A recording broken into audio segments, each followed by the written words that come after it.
మంచుకొండల్లో టెర్రరిస్టులు నెత్తుటేర్లు పారించారు. అమాయక పర్యాటకులపై పంజా విసిరారు. మతం తెలుసుకుని మరీ మారణకాండ సృష్టించారు. తూటా గాయాలతో నెత్తురోడుతూ 26 మంది నేలకొరిగారు. జమ్మూ కాశ్మీర్లో ఉగ్ర మూకల అమానవీయ దాడికి ప్రపంచం నివ్వెరపోయింది.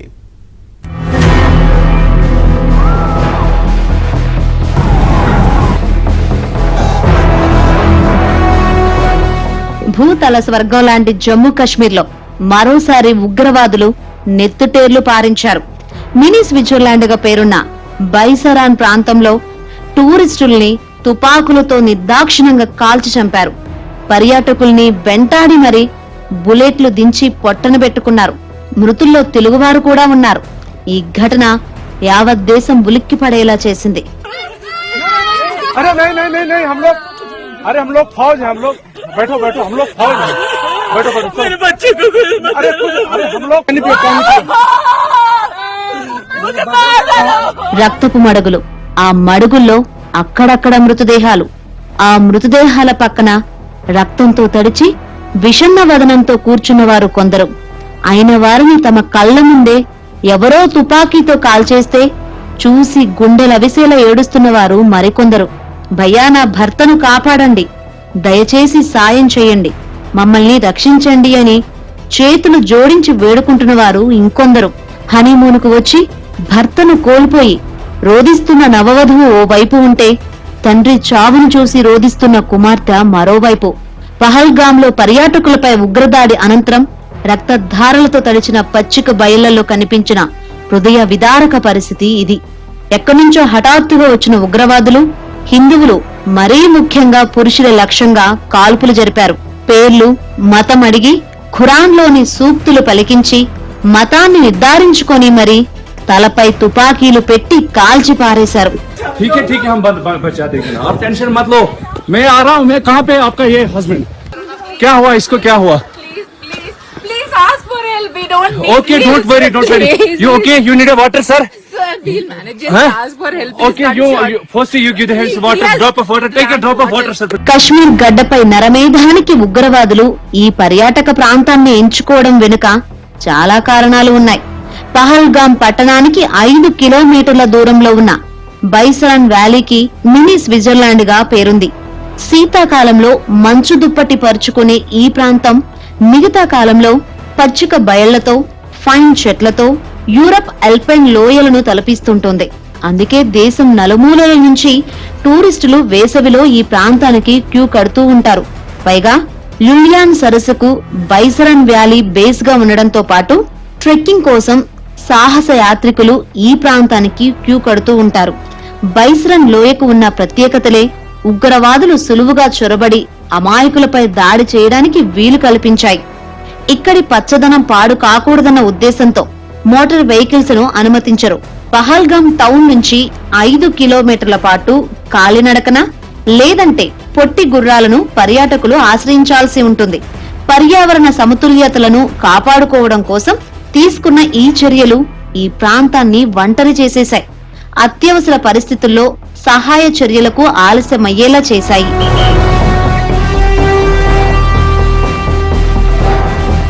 ప్రభుత్వ అధికారుల లక్ష్యంగా పక్కా ప్లాన్తోనే బైసరన్ వ్యాలీలో ఉగ్రదాడి జరిగినట్లు స్పష్టమవుతోంది. మంగళవారం మధ్యాహ్నం సైన్యం దుస్తుల్లో సమీప అడవుల నుంచి వచ్చిన బృందం టూరిస్టులపై విచక్షణ రహితంగా కాల్పులు జరిపింది. బాడీ క్యామ్లు ధరించిన 3 టెర్రరిస్టులు పర్యాటకులను ఒక చోట చేర్చి వివరాల్ని ఆరా తీసి మరీ కాల్చి చంపి ఆ దృశ్యాలను రికార్డు చేశారు. టూరిస్టులు పారిపోతున్న టైంలో స్నైపర్ ఫైర్ చేశారు. 6 ఉగ్రవాదులు దాడికి పాల్పడినట్లు ప్రత్యక్ష సాక్షులు చెబుతున్నారు. బైసరన్ వ్యాలీ దగ్గర వాహనాలు లేకపోవడంతో క్షతగాత్రుల తరలింపు మరింత ఆలస్యమైంది. భద్రతా బలగాలు కూడా కాస్త ఆలస్యంగానే అక్కడికి చేరుకున్నట్లు తెలుస్తోంది. ఈ లోపు దట్టమైన అడవుల్లోకి ఉగ్రవాదులు పారిపోయారు. జమ్మూ కశ్మీర్లోనే అత్యంత ప్రశాంతమైన పర్యాటక ప్రాంతంగా పేరు ఉన్న బైసరన్ వ్యాలీకి నిన్నటి దాడి ఆ పేరుపై నీలనీడలు కమ్ముకునేలా చేసింది. పహల్గాంలోని బైసరన్ లో ఉగ్రదాడి చేసి పర్యాటకులను పొట్టన పెట్టుకున్న ద రెసిస్టెన్స్ ఫ్రంట్ కొత్తగా ఏర్పాటైంది. కశ్మీర్ కు ప్రత్యేక ప్రతిపత్తిని కల్పించే ఆర్టికల్ 370ని రద్దు చేసిన తర్వాత ఏర్పడింది.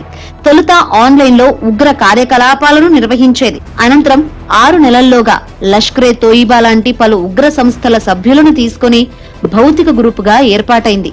దీని వెనుక పాకిస్తాన్ ఉంది. పాకిస్తాన్ కు చెందిన ఐఎస్ఐనే టీఆర్ఎఫ్ ను సృష్టించిందని నిఘా వర్గాల సమాచారం. లష్కరే తోయిబా నుంచి ప్రపంచ దృష్టిని మళ్లించడానికి ఈ టీఆర్ఎఫ్ ను ఏర్పాటు చేయించినట్లు చెబుతున్నారు. లష్కరే తోయిబా ఉగ్ర కార్యకలాపాల కారణంగా 2018లో నిషేధిత దేశాల జాబితాలో పాకిస్తాన్ ను ఆర్థిక చర్యల టాస్క్ ఫోర్స్ చేర్చింది. దీంతో పాక్ దిద్దుబాటు చర్యల్లో భాగంగా టీఆర్ఎఫ్ ను ఏర్పాటు చేయించిందని అంటూ ఉంటారు. 2019లో ఏర్పాటైనప్పటి నుంచి టీఆర్ఎఫ్ దాడులకు దిగుతోంది. కశ్మీర్ ప్రాంతంలో ఉనికిని చాటుకోవాలని ప్రయత్నిస్తోంది. దీంతో 2023లో టీఆర్ఎఫ్ ను ఉగ్ర సంస్థల జాబితాలో భారత్ చేర్చింది.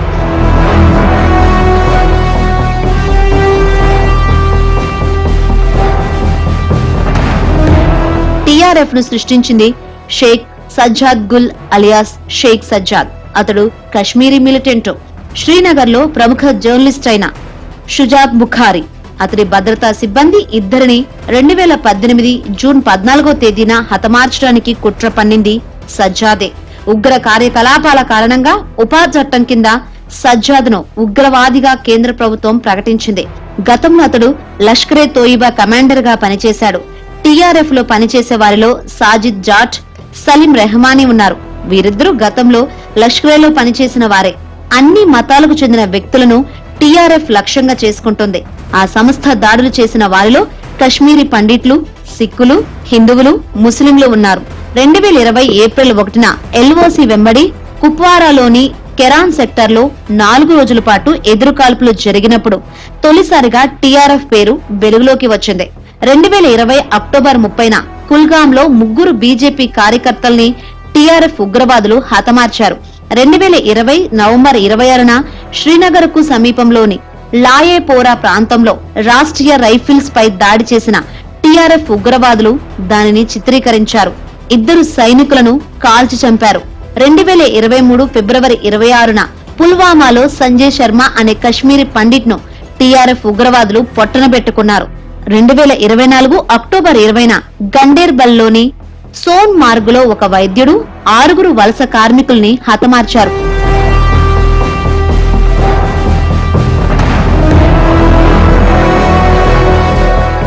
మరోవైపు పహల్గామ్ ఉగ్రదాడిపై కేంద్ర నిఘా వర్గాలు కీలక ప్రకటన చేశాయి. అమెరికాలో తయారైన M4, AK-47, AK-56 తుపాకులతో కాల్పులు జరిపినట్లు నిర్ధారించాయి. స్థానికుల సహకారంతో దాడిని అమలు చేసినట్లు తేల్చాయి. ఇక ఉగ్రదాడికి పాల్పడిన ముష్కరులను గుర్తించే పనిలో నిఘా వర్గాలు నిమగ్నమయ్యాయి. 4 ఉగ్రవాదుల చిత్రాలను విడుదల చేశాయి. ఈ కాల్పులకు తామే బాధ్యులమంటూ లష్కరే తోయిబా ప్రకటించింది. ఆ సంస్థ top commander Saifullah Kasuri alias Khalid ఈ ఘటనకు ప్రధాన సూత్రధారి అని నిఘా వర్గాలు స్పష్టం చేశాయి. అలాగే రావల్ కోట్లోని 2 వ్యక్తులతో ఈ ఘటనకు ప్రమేయం ఉందని వెల్లడించాయి. పహల్గామ్ లో ఉగ్రవాద దాడి ఘటనపై చైనా మినహా ప్రపంచమంతా స్పందించింది. అమాయకులపై జరిగిన ఈ హేయ చర్యను ప్రపంచ నాయకులు ఖండించారు. అమెరికా నుంచి రష్యా వరకు, ఇటలీ నుంచి ఇజ్రాయెల్ వరకు ప్రధాన నేతలు ఈ దాడిని తీవ్రంగా తప్పుబడుతూ భారత్ కు బలమైన సంఘీభావాన్ని ప్రకటించాయి.